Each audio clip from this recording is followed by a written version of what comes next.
तो जिस जगह पे गया अल्लाह ने उसे मकबूलियत से नवाजा। आज आपकी सरजमीन मौजा खितारा में वो मुकर्रिर नौजवान, आलिम बाकमाल, मुकर्रिर बेमिसाल हमारे दरमियान तशरीफ फरमा है, उसका तारुफ कराना, ये कहा जाए कि हज़रत वाला का तारुफ खुद हज़रत वाला का बयान है।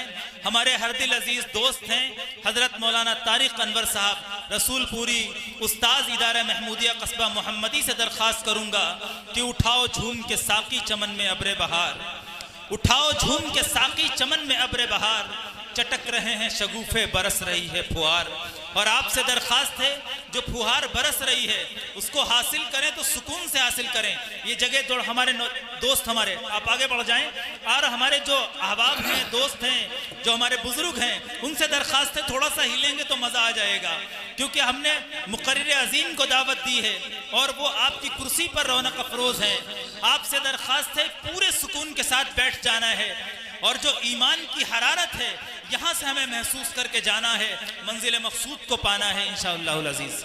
हज़रत मौलाना तारिक अनवर साहब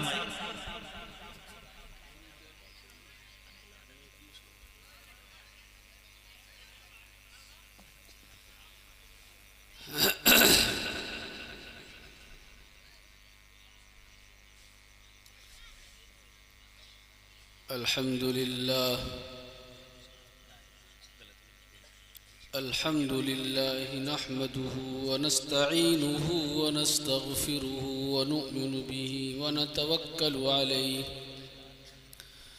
व नऊज़ु बिल्लाहि मिन शुरूरि अनफुसिना व मिन सय्यिआति अअमालिना।